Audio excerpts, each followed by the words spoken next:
히브리서 1장 1절부터 14절까지 한 절씩 교독하겠습니다. 저부터 읽겠습니다.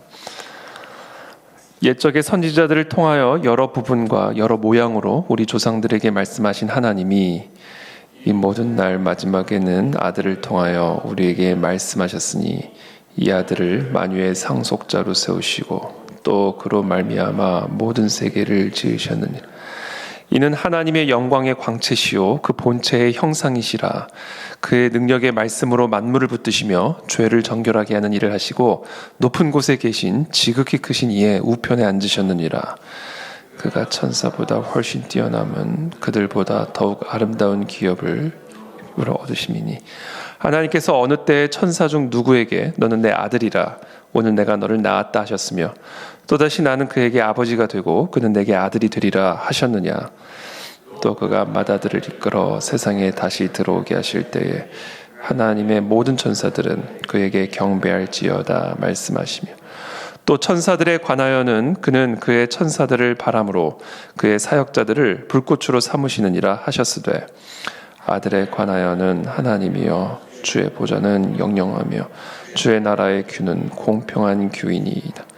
주께서 의를 사랑하시고 불법을 미워하셨으니 그러므로 하나님 곧 주의 하나님이 즐거움의 기름을 주께 부어 주를 동류들보다 뛰어나게 하셨도다 하였고 또 주여 태초에 주께서 땅에 기초를 두셨으며 하늘도 주의 손으로 지으신 바라.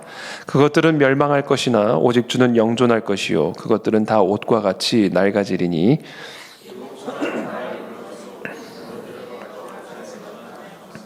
주는 여전하여 연대가 다함이 없으리라 하였으나 어느 때 천사 중 누구에게 내가 네 원수로 네 발등상이 되게 하기까지 너는 내 우편에 앉아 있으라 하셨느냐.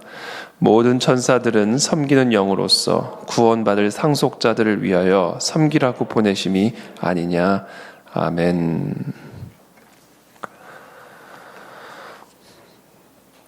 옛적의 선지자들을 통하여 여러 부분과 여러 모양으로 우리 조상들에게 말씀하신 하나님이 그렇죠? 성부 하나님을 의미합니다. 그렇죠? 이 성부 하나님은 우리의 눈으로 볼 수가 없죠. 영이신 하나님이시기 때문에 그리고 만물 위에 계신 창조주요 통치자이신 하나님이시기 때문에 우리는 그 하나님을 아무리 여기저기를 더듬어도 그 하나님을 만날 수 없고 어디를 쳐다봐도 그 하나님을 볼 수가 없습니다. 그래서 하나님은 이 구약에 보면 그 하나님을 잃어버린, 하나님을 볼 수 없고 만날 수 없는 그 인간들에게 이제 계시하시죠. 우리 하나님은 하나님이 우리에게 하나님을 계시해 주심으로써 그 하나님을 만나게 됐고 보게 된 겁니다. 그래서 우리는 하나님을 오직 계시라고 하는 방식을 통해서만 그 하나님을 우리는 볼 수 있고 만날 수가 있습니다. 마치 우리가 코끼리를 이번에 태국에 가서 보니까 코끼리 정말 크더라고요. 근데 그 코끼리를 우리 입에 넣을 수가 없죠. 그렇죠? 그와 마찬가지로 우리를 창조하신 하나님을 우리의 뇌 안에 넣을 수가 없습니다. 우리의 이 조그만 눈 안에 넣을 수가 없습니다. 그분은 우리의 시력을 벗어나 계신 분이시고 또 우리의 지력을 벗어나 계신 분이십니다. 우리의 모든 감각을 벗어나 계신 우리를 창조하신 위대하신 하나님이시죠. 그래서 우리의 감각과 우리의 시력과 우리의 지력 안에 그분을 담을 수가 없기 때문에 우리는 결단코 우리의 노력으로 그렇죠? 우리의 노력으로 그 하나님을 만날 수가 없습니다. 알 수도 없습니다. 그래서 인간이 만들어낸 게 이제 우상이에요. 자신의 시력과 지력과 감각 안에 볼 수 있고 만질 수 있고 느낄 수 있는 그런 신을 만들어 놓은 겁니다. 우리의 노력으로. 그걸 이제 우리 우상이라고 말하는 거죠. 그건 거짓이죠. 우리의 시력 안에 담을 수 있는 신을 어떻게 신이라 말할 수가 있겠습니까? 우리의 지력 안에 담아둘 수 있는 그 신을 어떻게 하나님이라 신이라 말할 수가 있겠어요. 그래서 그건 다 거짓인 겁니다. 그래서 이사야서에도 보면 너가 그런 신을 섬기면 다 그렇게 될 거다 이렇게 얘기합니다. 눈은 있지만 보지 못하는 네가 만든 그 신처럼 손은 있지만 너를 건져낼 수 없는 그런 무력한 네 신처럼 네가 그 신을 섬기면 너도 그렇게 될 거다. 이제 이렇게 하나님이 말씀하시죠. 그래서 우리 하나님은, 그래서 우리가 우리의 지력, 우리의 시력, 우리의 감각, 우리의 노력으로는 만날 수 없고 볼 수 없는 하나님이세요. 그래서 하나님은 옛적에 선지자들을 통해서, 하나님이 기름 부으신 특별한 사람들을 통해서 하나님을 계시해 주신 거예요. 여러 부분과, 그렇죠? 여러 모양으로, 홍해가 갈라지는 사건을 통해서, 상상할 수도 없는 일이죠. 그러나 홍해가 갈라지는 사건을 통해서, 메추라기와 만나를 광야 한복판에서 공급하신 이런 사건들을 통해서, 낮에는 구름 기둥, 밤에는 불 기둥, 여리고가 무너지고, 그렇죠? 골리앗이 쓰러지고, 정말 여러 부분과 여러 모양으로 하나님이 기름 부으신 사람들을 통해서 하나님을 우리에게 말씀해 주신 거예요. 계시해 주신 겁니다. 그게 이제 구약의 역사들이죠. 근데 이제 이 마지막 날에는 하나님이 어떻게 하나님을 계시하셨는가? 구약 시대와 같이 그런 여러 부분과 여러 모양으로 하나님을 우리에게 말씀하신 것이 아니라, 계시하신 것이 아니라, 이제는 이거 한 분으로 끝난 거예요. 예수 그리스도를 통하여 하나님이 이제 우리에게 말씀하셨고, 그 말씀은 이제 최종적인 말씀, 최종적인 계시예요. 이제 그 이외에 다른 계시는 없어요. 이 계시로 완벽하고 완전한 겁니다. 그래서 그 계시의 시대를 이제 마지막 때라고 얘기하는 거예요. 계시의 마지막 날이에요. 계시의 끝이에요. 이제 더 이상 다른 계시는 없고 다른 계시가 필요도 없습니다. 그 계시를 어떻게 하셨는가? 아들을 통하셔서, 아들을 통하여 우리에게 말씀하셨으니, 아들을 통하여 우리에게 최종적으로 계시해 주신 겁니다. 그래서 여러분, 이제는요, 우리는요, 이 아들에게만 집중을 해야 돼요. 이 아들 안에 우리가 알아야 할 모든 게 다 들어가 있습니다. 구약 시대에 하나님이 여러 선지자들을 통해서 여러 부분과 여러 모양으로 하나님을 나타내신 그 일을 하나님의 아들 이 한 분을 통해서 다 이루신 거예요. 33년이라는 이 역사적 시간 속에서, 역사적 그 장소 안에서, 역사적인 인물, 예수 그리스도라고 하는 나사렛 출신의 마리아의 아들 예수 그리스도라고 하는 그 인물을 통해서 하나님을 최종적으로 완벽하게 계시해 주셨다는 것이죠. 그래서 여러분, 이제는요, 우리의 모든 마음, 우리의 모든 정신, 우리의 모든 생각을 오직 그 예수 그리스도 한 분에게만 집중을 해야 되고요. 그 예수 그리스도가 우리를 위해서 행하신 그 일, 예수 그리스도가 어떤 분이시며 지금 무슨 일을 하고 계시는지 그 예수 그리스도에게만 우리의 모든 정신과 마음과 힘이 집중이 되어야 됩니다.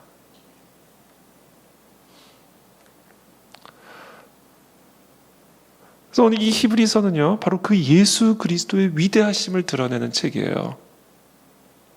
오늘 히브리서 첫 9절이니 1절에서 말씀하신 것처럼 구약에 기록된 옛적에 구약시대의 선지자들을 통해서 여러 부분과 여러 모양으로 말씀하신 그 하나님께서 율법을 통해서도 말씀하시고, 그렇죠?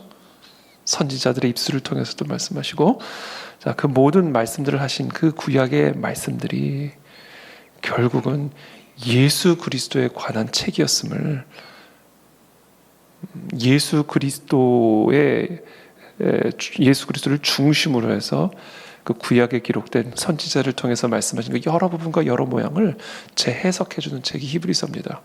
그래서 히브리서는요, 유대인들을 위해서, 그래서 히브리잖아요. 그래서 히브리서, 히브리인들을 구약 성경 가지고 다 예수 그리스도께로 나오게 만드는 책이에요. 자, 유대인들에게는 그런 은혜가 있는 책입니다. 지금도 유대인들에게는요, 예수 그리스도는 금기어죠. 제가 최근에 우리 유모세 선교사님, 우리 이번에 이제 이스라엘 이제 같이 가게 되는데, 저희가 가서 물론 여기저기 성지를 순례하지만 좀 이곳저곳에서 우리가 좀 전도 활동을 할 수 있는지 한번 여쭤봤더니 찬양하는 건 얼마든지 좋다는 거예요. 근데 예수 그리스도를 전하는 것은 조금 위험하다. 그렇게 말씀하시더라고요. 그러니까 이 이스라엘은 예수 그리스도라는 이름이 금기어입니다. 폭력을 불러일으키는 이름이에요. 지금도 그래요. 그러니까 유대인들은 그런 상황입니다. 그래서 이 히브리서는 이 구약의 이 모든 말씀들이 바로 이 예수 그리스도를 향하고 있고 예수 그리스도라고 하는 그 큰 그림을 다 이렇게 맞추는 퍼즐 조각들임을 사실은 설명해 주는 책이에요. 우리들에게는, 저와 여러분들에게는 구약 성경을 어떻게 읽어야 될지에 대해서 가르쳐 주는 책입니다. 구약을 어떻게 해석해야 되는지를 가르쳐 주는 책이에요. 옛적의 선지자를 통해서 여러 부분과 여러 모양으로 구약에 말씀하시고 기록하신 이 모든 내용은 창세기부터 말라기에 이르기까지 구약 성경 39권은 전부 다 하나님을 최종적으로 계시하신 예수 그리스도에 관한 책이라는 사실을 우리에게 가르쳐주고 있는 것이죠. 그게 바로 히브리서입니다.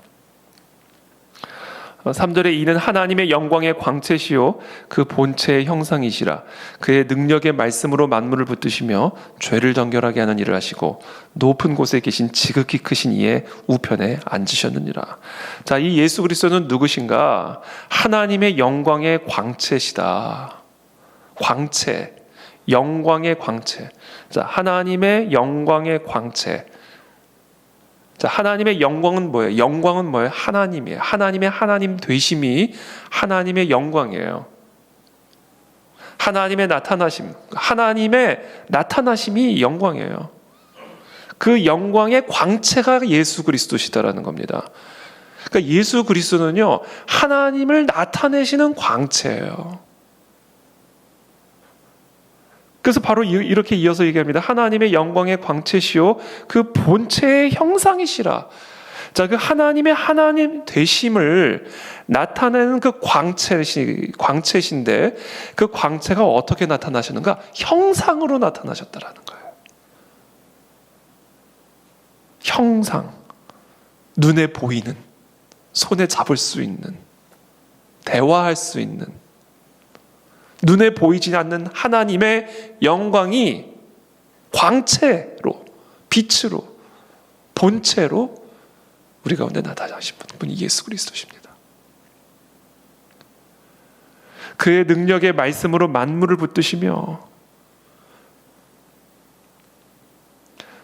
바로 이 예수 그리스도는 바로 이 하나님의 하나님 되심, 창조주, 만물을 다스리시는 통치자의 광채, 그 형상이시기 때문에 그 예수 그리스도는 그분의 능력의 말씀으로 만물을 다스리시는 분이시다. 그리스도의 말씀은 만물을 다스리시는 하나님의 말씀, 능력의 말씀, 모든 것을 지탱하시는 능력의 말씀, 죄를 정결하게 하는 일을 하시고 우리의 모든 죄를 정결하고 깨끗하게 만드시는 일을 하시고 높은 곳에 계신 지극히 크신 이의 우편에 앉으셨느니라. 이게 뭔 얘기? 동등된 분이다. 동등한 분이다. 만물을 다스리고 통치하시는 눈에 보이지 않는 그 만군의 여호와 하나님의 보좌 우편에 앉아 계시는 분. 함께 앉아 계시는 분이에요. 동등한 분이라는 거예요. 함께 다스리시는 분이라는 겁니다. 그분이 누구시라고요? 예수 그리스도시라고요. 그러면서 이제 4절부터 13절까지는 이 예수 그리스도가 사람의 모양으로 오셨지만 사람이 아니다. 선지자 같은 분으로 오셨지만 그냥 구약의 옛 선지자 같은 분이 아니다. 그분은 하나님의 영광의 광채시요 본체의 형상으로서 만물을 창조하신 하나님과 동등하게 여김을 받아야 할 하나님의 본체의 형상이다. 그 얘기를 하는 거예요. 그렇기 때문에 이 예수 그리스도는 천사보다도 뛰어나신 분이다. 천사와 비교할 수 없는 분이다.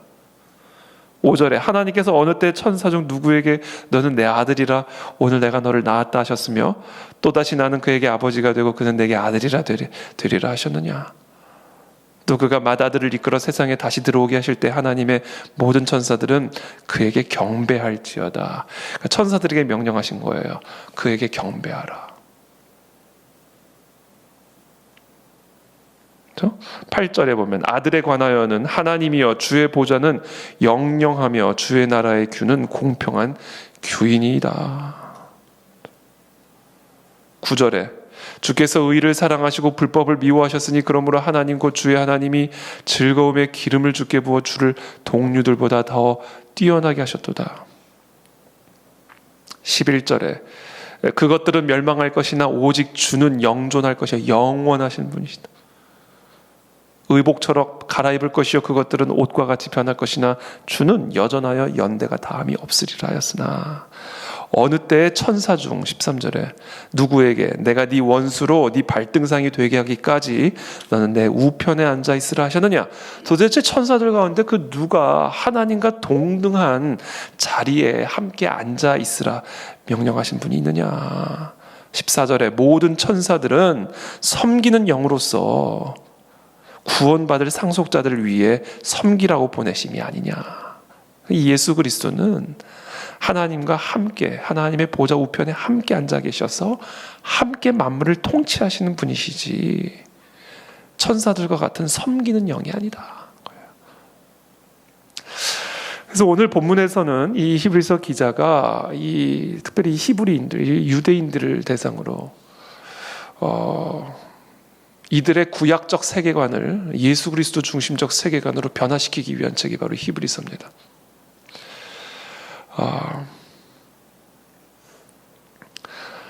그래서 오늘 저는 이 말씀을 통해서 이 예수 그리스도의 뛰어남, 예수 그리스도의 하나님의 본체 되심, 예수 그리스도의 하나님과의 동등됨, 이 부분을 우리가 함께 묵상하면서 오늘 우리도 다시 한번 이 예수 그리스도 중심적 세계관으로 다시 한번 새로워지게 되기를 예수님의 이름으로 축복합니다.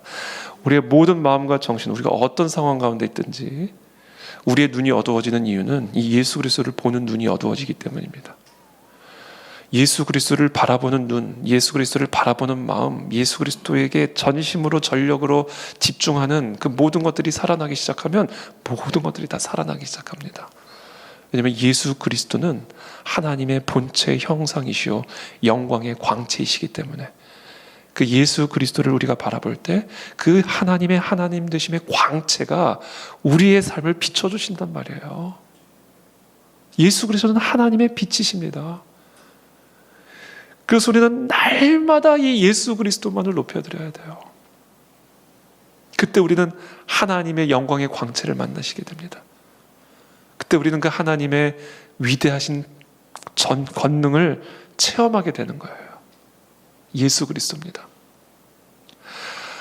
그럼 어떻게 하면 우리가 이 예수 그리스도를 높여드릴 때 이 하나님의 영광의 광채가 우리에게 비춰지는가? 바로 그 성령 하나님을 통해서 그 일이 이루어지는 겁니다. 그러니까 오늘 우리가 분명히 좀 기억하고 회복해야 할 영적인 원리들, 순서와 질서들이 있어요. 구약의 선지자들 통해서 하나님은 하나님, 우리의 눈으로 볼 수 없는 성부 하나님을 유대인들에게 계시해 주셨어요. 근데 이제 신약 시대에 와서는 예수 그리스도를 통하여 구약에 계시되었던 보이지 않는 하나님을 보이는 하나님으로, 만질 수 있는 하나님으로 우리 가운데 계시해 주셨어요. 그래서 이 히브리서는 그것을 지금 설명해 주고 있는 책입니다. 그래서 그 설명을 들은 우리들, 유대인들은 이제 뭐를 해야 되는가? 그 예수 그리스도에게만 집중을 해야 돼요. 예수 그리스도만을 높여드려야 돼요. 그 예수 그리스도에게만 부르짖어야 돼요. 그 예수 그리스도만을 바라봐야 됩니다. 그러면 어떤 일이 일어나는가? 그 다음 순서가 있어요. 이제 예수 그리스도는 하나님의 보좌 우편에 앉아 계시기 때문에 지금 이 순간 이 시간 내 나와 함께하지 않으시죠. 그 역사적 형상은 이제 하나님의 보좌 우편에 앉아 계세요. 그러면 어떻게 하면 우리가 그 예수 그리스도를 만나고 살아계신 그 보이지 않는 하나님을 내가 이 시간 체험할 수 있는가? 성령 하나님을 통해서 만나게 된다는 거예요. 그러니까 우리가 예수 그리스도를 높여드리고 예수 그리스도의 그 뛰어남을 예배할 때 무슨 일이 일어나는가? 성령 하나님께서 내 심령 속에서 역사적으로 하나님의 본체로 우리 가운데 함께 하셨던 그 예수 그리스도를 그 역사적인 예수 그리스도를 이제 실존적으로 이 순간 이 자리에서 그 역사적인 예수 그리스도를 눈에 보이지 않았던 그 하나님을 보게 하고 만나게 하고 체험하게 하고 경험하게 해주신다라는 겁니다. 그게 바로 오순절 다락방에 임한 성령 강림 사건이에요. 예수 그리스도를 높여드리고 예수 그리스도를 설교할 때 성령 하나님이 임하시는 거죠. 그러니까 이게 하나님의 우리에게 이제 계시해 주시는 그런 순서들이다. 순서. 옛적의 선지자들을 통해서 여러 부분과 여러 모양으로 말씀하신 하나님이 이제는 아들을 통하여 하나님의 영광의 광채를 계시해 주셨고, 근데 그 아들은 33년이라는 시간을 이 땅에서 사시다가 이제는 하나님의 보좌 우편에 앉아 계시고, 그 대신 그 예수 그리스도께서 보좌 우편에 앉으시면서 우리에게 하나님의 영을 부어주심으로 말미암아 이제는 우리는 그 하나님을, 그 예수 그리스도를 만날 수 있고 경험할 수 있고 체험할 수 있고 볼 수 있도록 우리에게 성령의 기름을 부어주셨다라는 겁니다. 그래서 오늘 우리는 이 히브리서를 통해서 결국 우리는 뭘 해야 하는가? 예수 그리스도에게 집중을 해야 돼요. 예수 그리스도만을 높여드릴 때 성령 하나님은 우리 심령 속에서 역사하셔서 살아계신 그 예수 그리스도, 하나님의 보좌 우편에 앉아 계셔서 모든 것을 다스리고 통치하시는 그 하나님을 만나게 하시고 체험하게 하시고 누리게 하신다, 교제하게 하신다 라는 겁니다. 그래서 우리가 성령 충만함을 받으려면 뭐를 해야 돼요? 예수 그리스도를 높여드려야 됩니다. 예수 그리스도께서 우리를 위해서 행하신 일을 기억해야 합니다. 예수 그리스도께서 십자가에서 우리를 위해서 행하신 그 죄를 정결하게 하시고 우리를 하나님의 의로운 자녀로 만들어주신 십자가 대속의 은혜만을 바라봐야 됩니다. 예수 그리스도께서 이 땅에 오셔서 행하신 일, 예수 그리스도께서 이 땅에 오셔서 하신 말씀, 거기에 우리는 집중을 하고 예수 그리스도의 이름을 불러야 됩니다. 그때 성령 하나님께서 내 안에서 역사하셔서 예수 그리스도께서 이 땅에서 행하신 그 일을 오늘 이 시간 이 순간 우리의 삶 속에서 동일하게 행하신다라는 것이죠. 그러므로 예수 그리스도 없이 하나님을 만날 수 없고 예수 그리스도 없이 성령 충만할 수가 없습니다. 오직 예수 그리스도를 통해서만 우리는 옛적의 여러 부분과 여러 모양으로 말씀하신 그 하나님을 만날 수 있고, 우리는 오직 예수 그리스도를 통해서만 우리 가운데 기름 붓듯 부어주신 성령 하나님을 충만하게 받아 성령의 능력으로 이 땅에서 하나님의 나라를 누리는 그런 하나님의 자녀가 될 수가 있다는 거예요. 그래서 우리의 삶의 중심, 우리의 신앙의 중심, 모든 설교와 모든 찬양의 중심, 교회의 중심은 예수 그리스도가 되셔야 된다는 겁니다. 그래서 오늘 이 새벽에 여러분 그 예수 그리스도만을 높여드리십시오. 저는 오늘 아침에 이 말씀을 묵상하면서 계속 예수님만을 높여드렸어요. 예수 그리스도의 이름. 찬양이 막 나오더라고요. 여러분 그 예수 그리스도를 찬양하면서 기도하십시오. 끊임없이 예수 그리스도만을 높여드리십시오. 예수 그리스도께서 십자가에서 행하신 일만을 계속해서 높여드리십시오. 그때 성령 하나님이 우리 심령 속에 충만하게 강림을 해서 질병들을 치유하시고 연약한 자들을 강건하게 하여 주시고 내 마음의 의와 평강과 희락으로 충만케 하신 하나님의 나라와 통치로 오늘 이 새벽에 우리를 새롭게 해주실 줄을 믿습니다. 그런 은혜가 우리 모두에게 있게 되기를 예수 그리스도 이름으로 축복합니다. 자, 기도하겠습니다. 살아계신 주님, 이 시간 예수 그리스도의 이름을 높여드립니다. 이 땅에 하나님의 본체로 오셔서 우리의 모든 죄를 대속하시고 우리를 하나님의 자녀로 의롭다 만들어주신 그 예수 그리스도의 이름만을 높여드립니다. 하나님, 그 예수 그리스도의 이름을 높여드릴 때, 그 예수 그리스도의 이름으로 부르짖고 기도할 때 오늘 이 시간 성령 하나님께서 오늘 이 시간 우리의 심령 속에 충만하게 강림하시고 우리 가운데 임재하여 주셔서 마른 가지와 같은 자들이 살아나게 도와주시고 안진뱅이들이 일어나고 소경들이 눈을 뜨고 혈루병자들이 치유를 받으며 마른 그런 뼈와 같은 자들이 하나님의 군대로 소성케 되어지는 성령 하나님의 놀라운 부흥의 역사를 체험하는 이 새벽이 될 수 있도록 성령님 우리 가운데 은혜를 베풀어 주시옵소서. 예수 그리스도 중심적인 그런 오늘 하루가 되기를 간절히 기도하고 예수 그리스도 이름으로 축복하며 기도합니다. 아멘.